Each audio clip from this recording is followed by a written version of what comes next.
Bismillahirrahmanirrahim. Assalamualaikum warahmatullahi wabarakatuh. Oke, selamat datang untuk teman-teman praktikan dari praktikum dasar pemrograman. Selanjutnya kita memasuki modul 5 ya, mengenai pointer, di mana nanti di sini akan dijelaskan pointer itu apa, kemudian tugas-tugasnya apa aja, contoh dari skripnya gimana, dan penerapannya seperti apa, seperti itu. Kalau memahami sebuah pointer, kunci utamanya adalah yang namanya memori ya. Jadi pointer ini fungsinya untuk menyimpan sebuah variabel yang ada ke dalam memori yang kita tentukan, kayak gitu. Pada dasarnya dalam sebuah pemrograman bahasa C, apapun variabel kita itu sudah disimpan ke dalam memori secara acak seperti itu. Tapi jika kita ingin mencari memorinya, kita bisa menentukannya dengan mudah menggunakan pointer seperti itu. Jadi fungsinya pointer di sini nanti untuk yang namanya membuat atau mencari memori yang pas untuk variabel kita. Apakah wajib? Tidak wajib, karena pointer hanya digunakan untuk beberapa kondisi tertentu saja, di mana kita mungkin menggunakan data yang cukup banyak, sehingga butuh satu memori utama yang digunakan di sana, seperti itu. Mengenai pointer ini sendiri, yang digunakan ini biasanya untuk mengakses sebuah memori, kita perlu yang namanya tanda ampersand atau tanda dan ya, untuk menunjukkan sebuah alamat di memori tersebut kayak gitu. Dan nantinya itu akan disimpan ke dalam alamat yang berbentuk heksadesimal. Apakah heksadesimal itu? Sebuah sistem bilangan yang menggunakan bit sebanyak 16 seperti itu. Kenapa pemahamannya seperti apa? Nanti teman-teman akan mempelajarinya lebih lanjut di semester berikutnya, di semester 2, mengenai praktikum dasar teknik digital dan juga mata kuliah teorinya. Untuk saat ini fokusnya ke pointer saja, gitu. Jadi untuk keterangan utamanya, pointer adalah variabel yang nilainya merupakan alamat dari variabel lain. Ingat ya, nilainya merupakan alamat. Nah, jadi alamat itu nanti ditentukan oleh pointer ini, seperti itu. Dan seperti biasa, seperti halnya variabel dan konstanta, pointer ini perlu dideklasifikasikan sebelum dapat digunakan untuk menyimpan alamat variabel, seperti itu. Jadi, untuk mengetahui apakah ini pointer atau bukan dengan tanda bintang di nama variabelnya, seperti itu. Dan contohnya bisa kayak gini. Kalau misalnya INT menggunakan INTP, ini cuma contoh saja ya. Jadi kita menggunakan tanda bintang di depannya, seperti itu. Dan operasi yang bisa digunakan untuk menggunakan pointer adalah yang pertama, mendefinisikan variabel pointer. Jadi nama pointernya apa? Nanti itu akan menjadi alamat untuk variabel yang lain, kayak gitu. Setelah kita menentukan nama, kita bisa menetapkan alamat dari variabel ke dalam pointer, seperti itu. Yang terakhir, kita bisa mengakses nilai alamat yang tersedia dalam variabel pointer. Mengakses ini bukan cuma melihat ya, tapi juga bisa merubah nilai atau mungkin menghapus nilainya, seperti itu. Dan bahasa pemrograman C ini memungkinkan kita untuk meloloskan pointer ke dalam fungsi. Jadi, sesuai dengan modul sebelumnya yang berhubungan dengan fungsi, teman-teman bisa mengkombinasikannya dalam pointer ini sendiri, kayak gitu. Tak tambahin sedikit lagi ya, pointer ini tidak wajib sebenarnya. Cuman kalau misalnya teman-teman menggunakan data yang cukup banyak dengan ingin mempersingkat sebuah memori, maka pointer ini bisa digunakan seperti itu. Karena dalam satu alamat itu bisa disimpan beberapa variabel. Dan nanti teman-teman bisa mengubah nilainya langsung dari alamat tersebut yang akan bisa teraplikasikan ke dalam semua variabel yang disimpan di sana. Oke, sekarang kita lanjut ke bagian percobaannya. Untuk percobaannya, silahkan nanti teman-teman mencoba di kegiatan 1, yang judulnya adalah alamat memori. Di sini sudah saya siapkan sebelumnya mengenai skripnya. Nanti teman-teman akan saya jelaskan garis besarnya saja. Yang pertama, seperti biasa, fungsi utama. Kemudian di sini mendeklarasikan library yang digunakan untuk input dan output. Kemudian di sini ada yang namanya INTA, berarti dia variabel A menggunakan tipe data integer atau bilangan bulat. Kemudian di sini ada variabel B yang berfungsi sebagai char, yang memiliki tipe data char karakter sebanyak 10, seperti itu. Kemudian kita akan mencetak atau memberikan output berupa keluaran dari alamat variabel A. Ingat, untuk mencetak alamat kita menggunakannya %x. Kalau teman-teman biasanya memanggilnya menggunakan %d untuk nilai, maka untuk alamat itu semuanya sama menggunakan %x dan nanti hasilnya dia adalah heksadesimal, bilangan basis 16 seperti itu. Bilangan basis 16 itu seperti apa sih Mas? Nah, urutannya itu seperti ini ya, ada 0, 1, 2, 3, 4, 5, 6, 7, 8, 9, A, B, C, D, E. Seperti itu, F. Contoh aja ya, seperti itu. A ini sebagai 10, B sebagai 11, C 12, D 13, dan seterusnya sampai 16 digit, seperti itu. Oke, itu untuk pengantarnya. Bagian sini langsung saja kita tunjukkan hasilnya ya. Karena hasilnya adalah heksadesimal, maka hasilnya akan menjadi seperti ini. Ya, ini heksadesimal ya, 61FEFC, 61FEF2. Seperti itu. Ini adalah hasilnya, nanti silahkan di screenshot seperti biasa dan di analisa bagian prosesnya. Seperti itu. Untuk alurnya seperti apa Mas? Alur diagramnya tenang, sudah saya buat. Jadi untuk percobaan pertama, ini ya yang bagian pojok kiri ini, dia fungsinya untuk bagian sini aja. Ini start seperti biasa, saya tunjukkan juga bagian sini ya, biar lebih mudah. Kemudian ada INTA sebagai preparation, kemudian langsung saja di outputkan. Ingat, untuk alamat dia menggunakan tanda ampersand atau dan seperti itu. Kalau teman-teman hanya menampilkan nilainya, dan ini tidak perlu dipanggil seperti itu. Oh iya, sedikit gambaran kenapa kok di dalam scanf itu, biasanya dalam scanf teman-teman akan mengisikannya seperti ini kan. Di sini pun teman-teman menggunakan misal contoh dan B. Kenapa kok dan B? Dia scanf itu menyimpan ke dalam alamat si B biar bisa diubah nilainya. Jadi itu konsep kerja dari pointer sama seperti itu. Oke, ini gambarannya aja, hasilnya tadi sudah kelihatan ya. Kita lanjutkan ke modul yang selanjutnya. Di kegiatan 2 menggunakan pointer. Nah, di sini nanti teman-teman akan menggunakan script ini, silakan diketik ulang atau mungkin mau di copy paste juga bisa, bebas. Yang penting pemahamannya seperti ini ya, seperti biasa. Ini variabel biasa, kemudian ada deklarasi variabel pointer dengan nama bintang IP, di mana ini nanti digunakan untuk alamat daripada variabel var. Langsung saja ya kita buka di scriptnya. Di bagian script, teman-teman bisa melihat kenapa kok IP ini sama dengan var, Mas, kayak gitu. Kenapa kok dia tidak memiliki tanda bintang di sini. Jadi, setelah kita membuat variabel untuk pointer, kita cukup menggunakan ini saja untuk menyimpan alamat daripada nilai 20, seperti itu. Nanti teman-teman akan mengujinya dengan printf, di mana akan menampilkan alamat dari variabel var.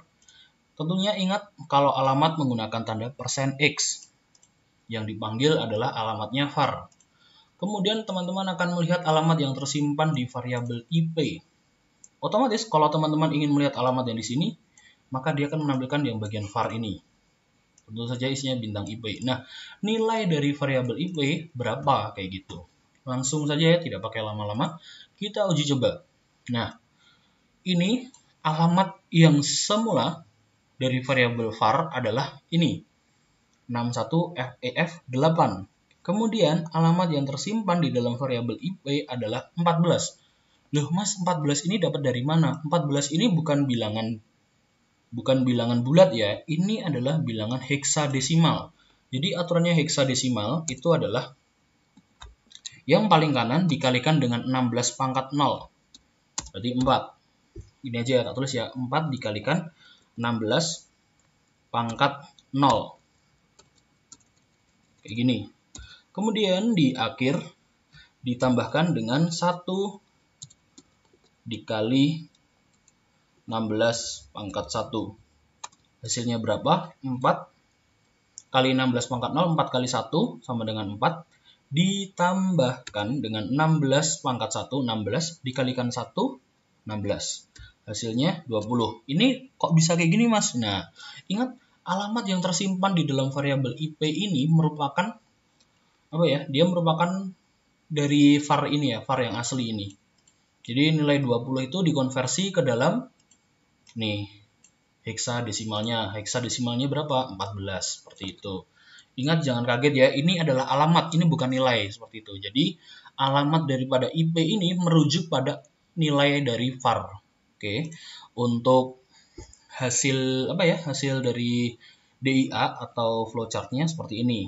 Jadi untuk awalannya start terlebih dahulu dimulai. Kemudian ada int var sama dengan 20, pendeklarasian variabel asli, kemudian pendeklarasian variabel pointer, kemudian menyimpan alamat menyimpan alamat variabel asli ke dalam pointer, kemudian kita menampilkan variabel alamat dari variabel var-nya yang tadi ada heksadesimal tadi yang 6F dan semacamnya, kemudian alamat yang tersimpan di variabel IP yang merupakan konversi heksadesimal dari 20. Kemudian yang terakhir adalah nilai dari variabel IP sendiri. Kenapa kok seperti ini? Nah, kenapa kok nilai variabelnya adalah 20? Kita mengikuti dari pada scriptnya, di mana nilai ini dimasukkan ke dalam sini. Jadi nilai pointernya itu akan sama dengan nilai alamat yang kita masukkan. Itu sedikit gambaran untuk percobaan modul 2. Kita lanjut ke percobaan 2. Kita lanjut ke percobaan 3, melewatkan pointer dalam fungsi. Ini ada sedikit perbedaan ya, nanti teman-teman bisa menghapus ini, mau digunakan boleh, tidak digunakan juga boleh, seperti itu. Jadi untuk percobaan 3 ini sendiri menggunakan library time.h, di mana ini fungsinya untuk penggunaan waktu, seperti itu. Jadi kita akan mengaplikasikan fungsi yang berbeda, ini menggunakan fungsi tambahan di samping fungsi utama. Fungsi utamanya bagian int main, isinya unsigned long. Nah, ini nanti teman-teman silakan browsing sendiri apa arti daripada unsigned long ini sendiri. Ini tersedia di internet banyak banget. Ini adalah salah satu tipe data. Jadi tipe data biasa ya. Kemudian di detik ini fungsinya sebagai variabel utama ya. Nah, di sini ada get detik yang sebagai pemanggil fungsi tambahan. Ya, ini sebagai pemanggilnya dan ini adalah outputnya. Ingat di sini printf-nya adalah angka detik daripada detik yang dihasilkan kayak gitu. Nah, jangan tertipu, di sini void variabel kosong ya, berarti dimulai dari 0. Get detik unsigned long parameter kayak gitu. Nah, ingat ada bintang param ini berarti dia fungsinya sebagai pointer seperti itu. Nah, pointer ini merupakan waktu yang dimulai dari nilai 0 seperti itu. 0 itu 0 ya, jadi awalannya dari kosong seperti itu. Untuk gambar flowchartnya seperti ini. Nah, ini adalah gambaran flowchartnya ya. Ini gambaran flowchartnya, dimulai dulu, kemudian pendeklarasian variabel dan tipe datanya, pemanggilan fungsi, alurnya ke sini. Nah, hasil dari proses ini nanti akan dimasukkan ke dalam detik. Jadi, hasilnya nanti juga berupa alamat ya, bukan nilai seperti itu. Seperti apa hasilnya? Seperti ini. Ini adalah alamatnya ya, alamat daripada pointer paramin tadi kayak gitu. Oke, ini adalah percobaan ketiga. Nanti silakan dilebih tahukan, ini cuma sedikit intermezzo aja ya soal unsigned long. Banyak banget ada sign long. Ini kalau misalnya cara simpelnya ini tidak didefinisikan seperti itu. Kalau yang didefinisikan itu contohnya ada char, ada int, itu merupakan variabel yang bertipe sign atau yang sudah diberikan tanda kayak gitu. Nanti silakan di browsing sendirian. Kemudian percobaan keempat. Percobaan keempat ini merupakan pengaplikasian fungsi juga sama. Ini adalah fungsi utamanya dan ini adalah fungsi tambahan. Kayak gitu. Gimana cara prosesnya?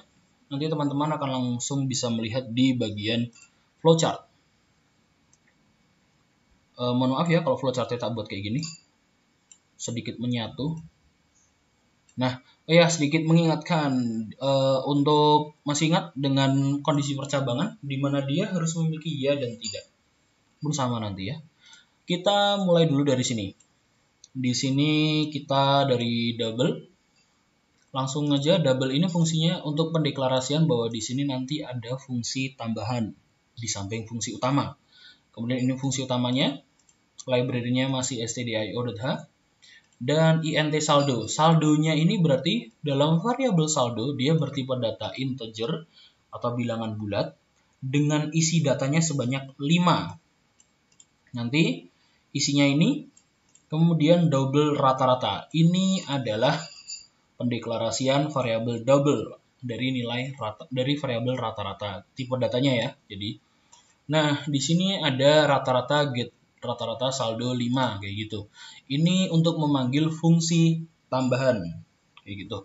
Nah, ingat ya, di sini ada get rata-rata, saldo, dan 5. Berarti int ini ada int arr, ini nanti digunakan untuk nilai daripada saldo atau nilai pointer dari saldonya sendiri.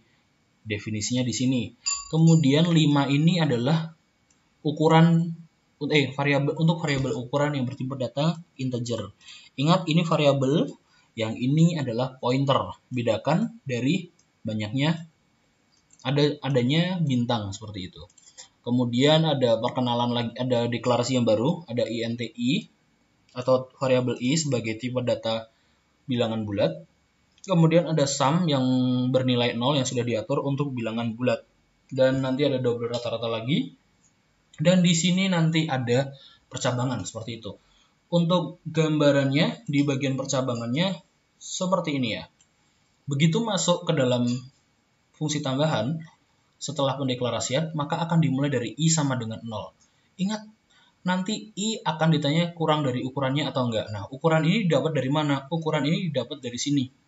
Ada angka 5. Berarti nanti patokannya di sini adalah angka 5. I kurang dari 5. Oh, i masih 0 kayak gitu. Maka langsung bisa dimasukkan ke rumus sum. Berarti kan ini 0 nih di sini. Sumnya 0 plus sama dengan arr daripada i.